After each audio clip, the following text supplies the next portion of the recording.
What's up, everyone? Today I wanted to talk about the top myths about yoga. These come from personal experiences, what I hear when I suggest yoga for people. They come up with all these myths and these excuses about what yoga is and what yoga isn't and why they can't start or why they think they can't start. And I wanted to address those myths so that you can understand that they are myths and start to pursue yoga if that's what you're interested in.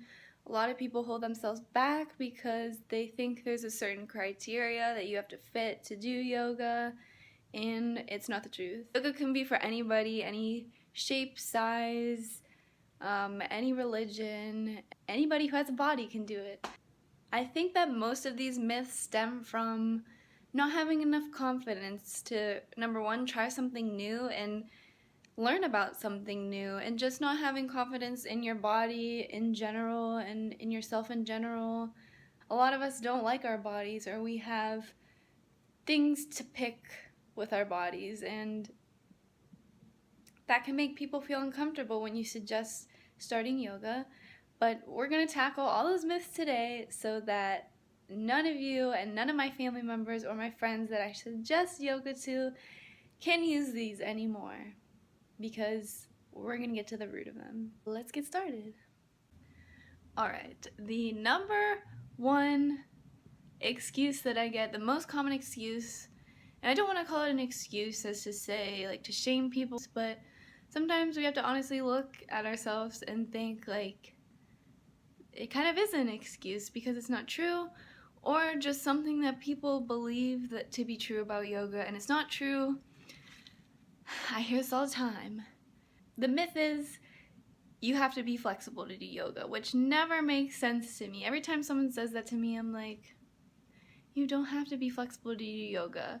That's not the point of yoga. It's not to become flexible. It's not the point. It's one of the benefits for sure, but that's why it doesn't make sense to me, because it's one of the benefits of yoga is to be more flexible. So obviously when you're starting, you're not going to be the most bendy person in the world, and for a lot of people, yoga isn't about flexibility, like I said. It's about a whole array of other things, like the connection between your mind and your body, and just finding a place to relax and be with yourself. And I think this myth stems from the fact that people think that yoga is only about the physical, it's only about the poses, and it's not true. Yoga, poses are a big part of yoga. They are a part of yoga, but that's not the main point of yoga. It's not so we can do these cool poses, these bendy poses that look great on Instagram. And that's why I shy away from showing my yoga practice, because sometimes it does turn people away. Like, people are doing these headstands, these back bends, partner yoga, like balancing on somebody else's hands, and they're like, yeah, yoga's not for me. But that's not a correct depiction of yoga. What's more important than the poses and the flexibility of yoga is the breath and the breathing and the connection between your mind and your body, and quieting your mind or observing your mind and breathing into parts and creating space for yourself, and finding peace, finding a place on your mat that you can come to and just sit every morning and start your morning off right. It's a place to create intentions. It's a place to breathe, and so yes, if you're not flexible, you can start yoga whenever you want. You don't have to be flexible to start yoga. There's processes and practices to integrate a beginner into the process of yoga. You don't just start out doing downward dogs and doing back bends. Another very common myth that I hear about why people don't want to start yoga is because it's expensive. I'm 100% honest right now. I've been doing yoga for almost 2 years now, and I've never been to a yoga class ever. I've never been to a yoga studio. I've never paid for yoga in my entire life. I mean, I've only been doing it for like 2 years, but I or 1.5, 1, 2, somewhere around there. I don't know. But I think it's closer to 1.5 than 2. But yeah, I've never paid for yoga, and here's how I did that. Okay, so I was like everybody else when I started yoga. I was a little self-conscious. I didn't want to go to a class because I'm like, I have no clue what yoga even is. I don't want to go to a class where these people are all doing this stuff. They've probably been there like 1,000 times and I'm going to look like a nerd. And I just felt like I didn't really grasp the concept of yoga yet. So I was going to feel very uncomfortable in a class. So what I did was I ordered a yoga mat on Amazon and I did yoga in my house. I just found a quiet space, a room where I was alone, and I threw on a YouTube video. There's so many resources out there now on YouTube, just in YouTube in general and online, where there's yoga instructors that put out yoga videos for free, and there's a lot of beginner videos out there, a lot. So that costs $0. You can also pay for classes online if that's what you want to do. I would recommend that to anybody. I think, you don't need a studio. It's the truth. You don't need a studio to learn yoga. You can learn it in your house just like I did, and there's so many resources online for free. So number 1, you don't need a yoga studio. Number 2, you don't need all this crazy equipment for yoga. You don't need cute outfits. Half the time I wake up out of bed, my hair is a mess, I'm in my sweatpants, I sleep in like sweatshirts or long sleeves, take off my socks, and I get on the mat. It's not cute. It doesn't have to be. I did yoga for about 2 months on a bath towel because it just wasn't a priority to get a mat at the time, and I had resources available to do it without a mat.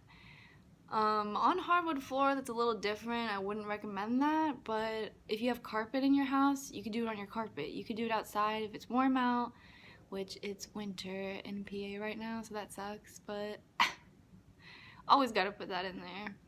But you can really learn all this stuff by yourself if that's what you're interested in.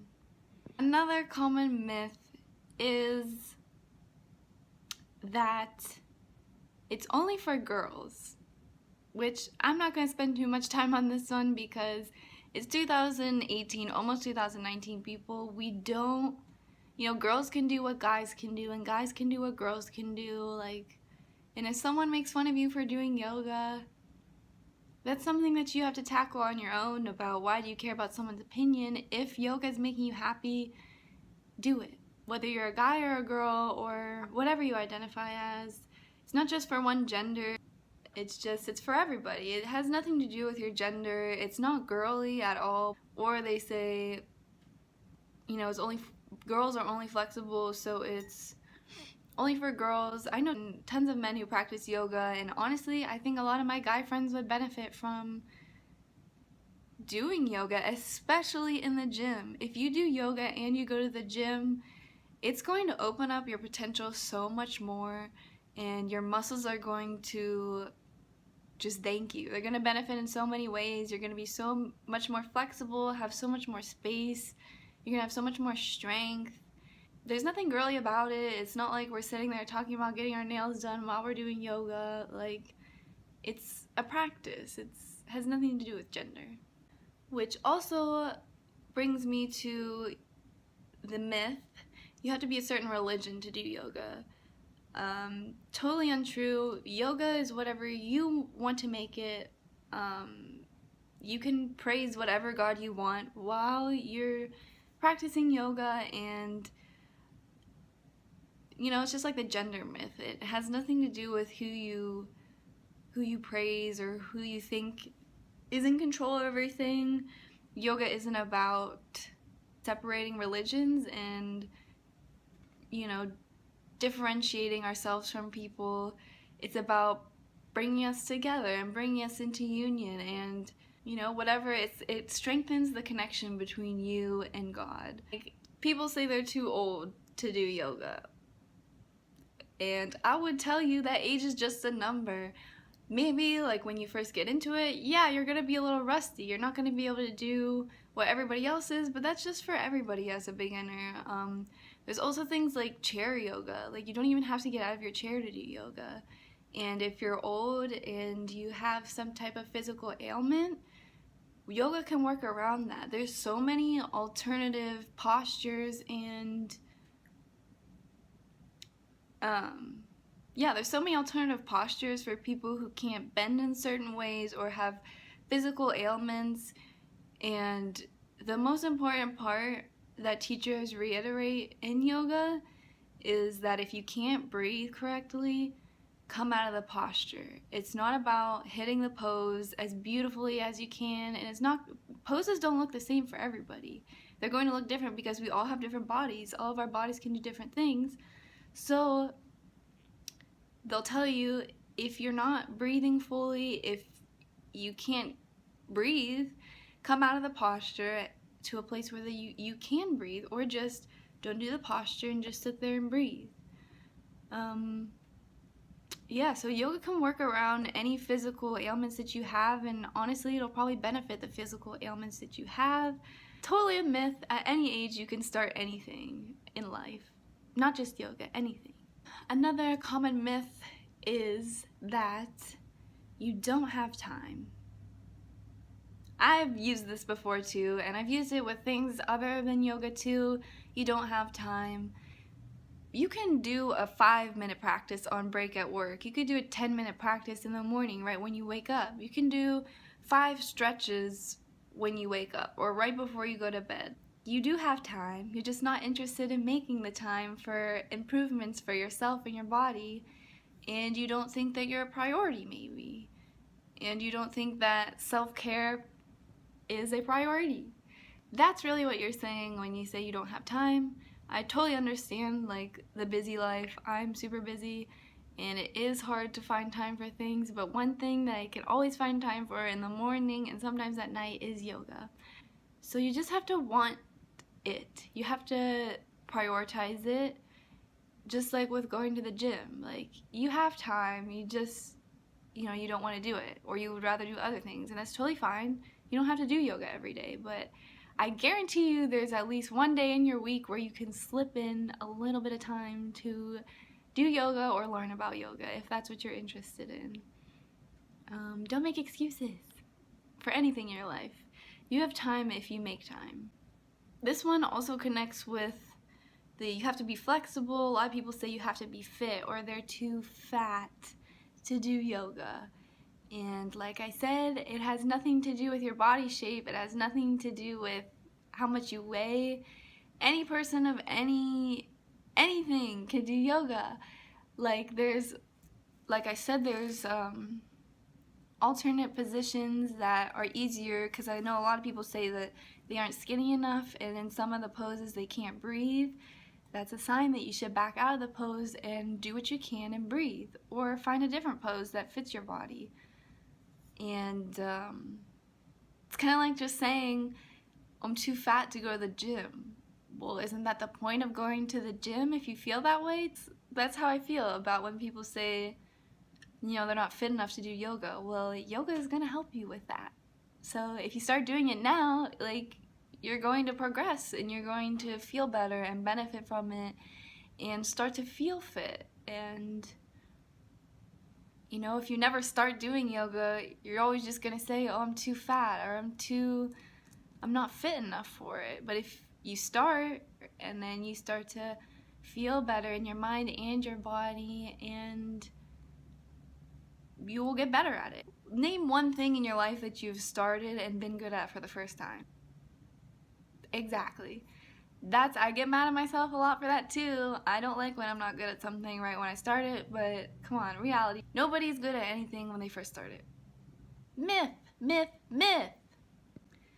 Last but not least, one of the most common myths about yoga is it's only for the mat. This is something that I believed a while after I started yoga. I was in conflict because I felt so good when I was on a mat. Like, 30 minutes and I was good. I was breathing fine, like everything was good. My nervous system was calmed down. I wasn't hypervigilant. I had a good mindset about life, like, oh, nothing bad could ever really happen. And then I get off the mat and like everything that I felt on the mat was just gone. Something would just affect me and just be like, well, that lasted for 5 freaking minutes. And the problem was I was thinking that yoga is only for the mat. I wasn't really taking the practices I was learning in yoga and applying it to my life outside of the mat. What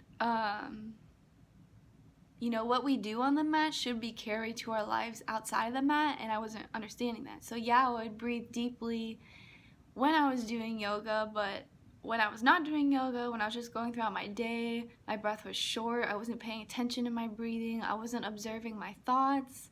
I wasn't moving with flow. I wasn't making the best decisions for myself. Just a lot of that stuff.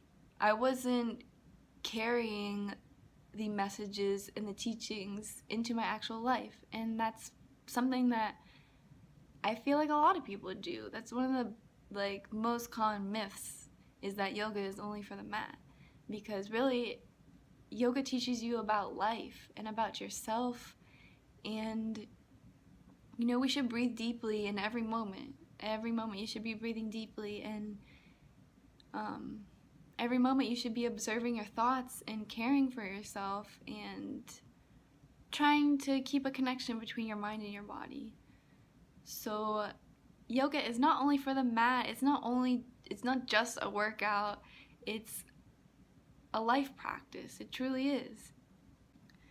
So I hope that I debunked some of these myths for you, and if you have been using some of these myths about yoga as a reason why to not start, I hope that this gives you the confidence to go out there and start.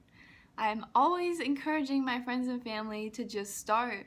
Do yoga with me, please, because I want to teach people what it's actually about.